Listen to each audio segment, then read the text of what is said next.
Welcome to the 1619 Project. This is a taping live of my first episode of my podcast, which is called On Purpose. And so we're going to jump right in. I'm going to open up. The panel will introduce themselves and we'll go over a run of show and hopefully have time for question, answers, or interactions with the audience. So welcome and thank you for being here. So On Purpose is a podcast that I was moved to create to share my experience as I'm learning and growing and trying to make the community which I inhabit better, the space in which I inhabit better, the people that I'm in contact with to be more connected and honor them in the space that they're occupying. And so that's the purpose of the podcast. And Tiffany Ann Taylor, who is the brainchild of the Hindsight conference, was very inspiring for me to create this space. And it was very timely that the theme of this year's conference was Erasure, Remembrance, and Healing. And you may hear me replace the word remembrance with honor.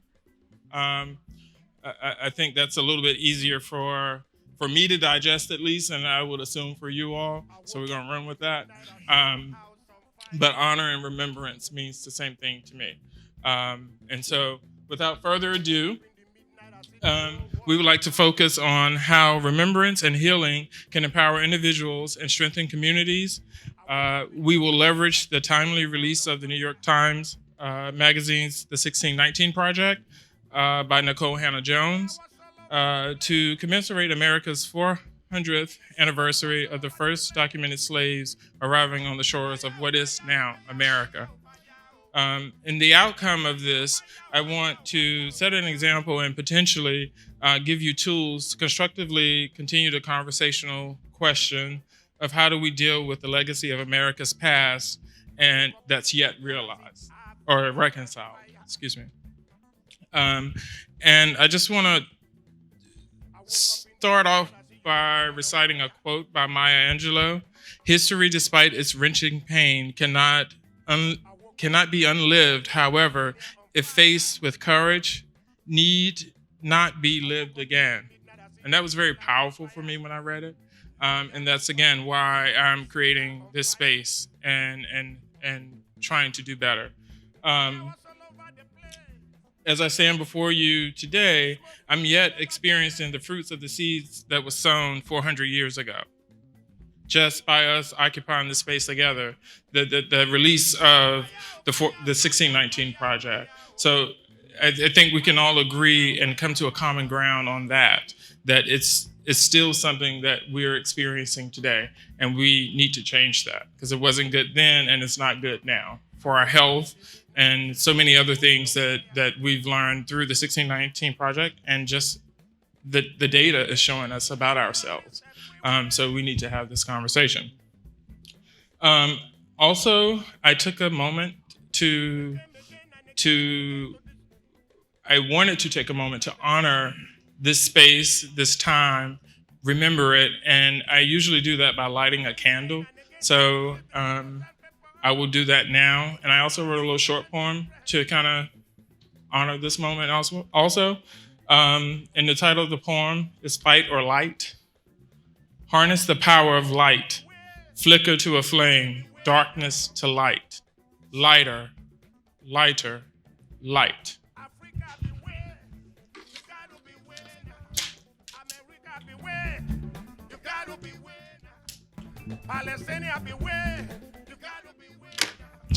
All right, and without further ado, I'm Adaryll Taylor. Sorry I didn't introduce myself earlier. Consider myself a coach, community advocate, community builder, but my daytime role is Chief of Staff and Administration at the New York City Department of Transportation, where I work with planners and engineers to do the work that we're talking about today. And so I'm looking to affect and change that culture from my perspective and my community's perspective. I'll pass the mic to Marquette and then Dane, who will introduce themselves and what they do, and also just speak to your purpose. Good afternoon, everybody. My name is Marquette Leach. I'm a registered nurse. I'm a Doctor of Nursing Practice student. I work as the Managing Director of Clinical Programs for my company, Solvera Living, where we're focused on improving the health and wellness of older adults. My purpose, however, is to promote health across populations and to mentor new nurses and new health professionals as well. So it's one of the great reasons why I was glad to actually get this invitation to actually be here today, is to talk about health promotion and how all of these concepts actually tie in so neatly. So really pleased to be here today. Good evening, everyone. My name is Dane Peters. I am a part-time professor at Brooklyn College and BMCC College. I teach, I see a Brooklyn College in here. CUNY, yes. And we just got our raise. Amen to that. But I teach several courses over that course of the time. I teach 3 courses at Brooklyn College: Black Political Identity, the Transnational Context, Urbanization of North America, and Representing Black Men, which is an intersection of race, gender, discussing Black masculinity and manhood. And from time to time, I co-facilitate and assist the study abroad to Ghana, which I've been doing for probably the last 8-9 years. Wow, time has flown by. When I'm not doing that, I am a youth developer in the capacity of after school, and then recently the part of the community school initiative and at a high school in Far Rockaway. I was a community school director. So wear many hats, and but my purpose is primarily using history and looking at where our kids and our students of color and the different walks of life and why and how they can see themselves in the narratives and when they open their books. And so that they can see that there were engineers before them, that there were designers, that they made things. And so science is not that foreign to them, you know. So beyond, and nothing wrong with being a sports athlete or anything like that, but there were many other things. And so seeing themselves in those spaces and having them move forward for that. So, yeah. Thank you. Thank you. Also, I have an empty seat beside me. Erica Edwards-O'Neill was supposed to be here today. She couldn't because of conflict of interest, but I did want to leave the seat empty for the Black woman's experience. So hopefully we get to questions and answers, and we can have that to be a part of the experience. All right, without further ado, the first question I have for Marquette and Dane. We really studied the podcast. And so in the opening of the 1619 project, episode 1 of the podcast, there was the sound of water playing. I don't know if you guys listened to it in the audience, but I just want to ask, what did you think when you heard that sound of water? Where did it take you?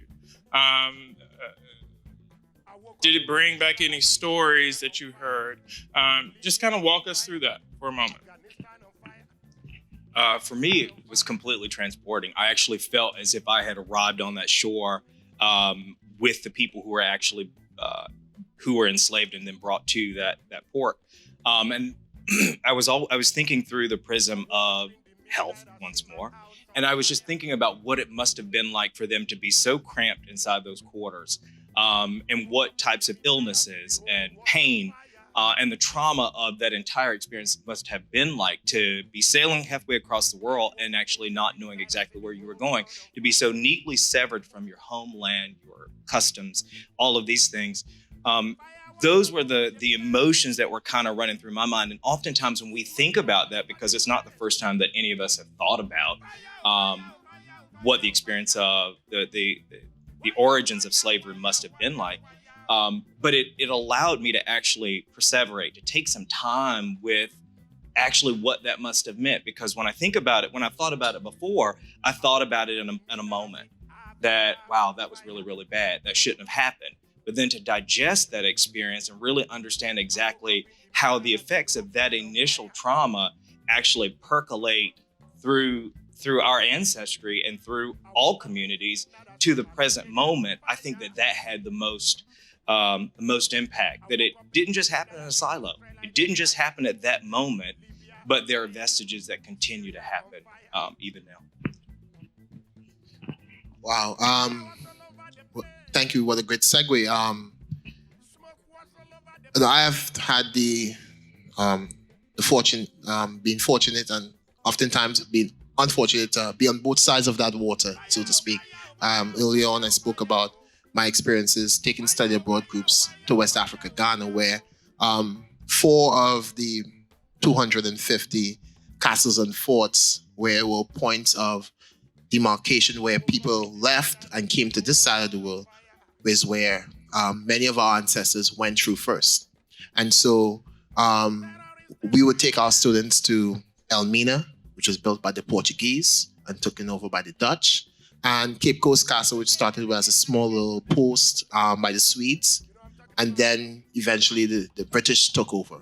And so we would always go through the entire tour of the Door of No Return, the Slave Palaver Hall, where our ancestors were branded behind their necks and then sold off. And being there so many times, it wasn't that it was insensitive. It was more so academic. But that changed, I think, in 2017. That was the first time I had gone, and I went there as a father, and I went there as a husband. And I was ill. I had contracted malaria.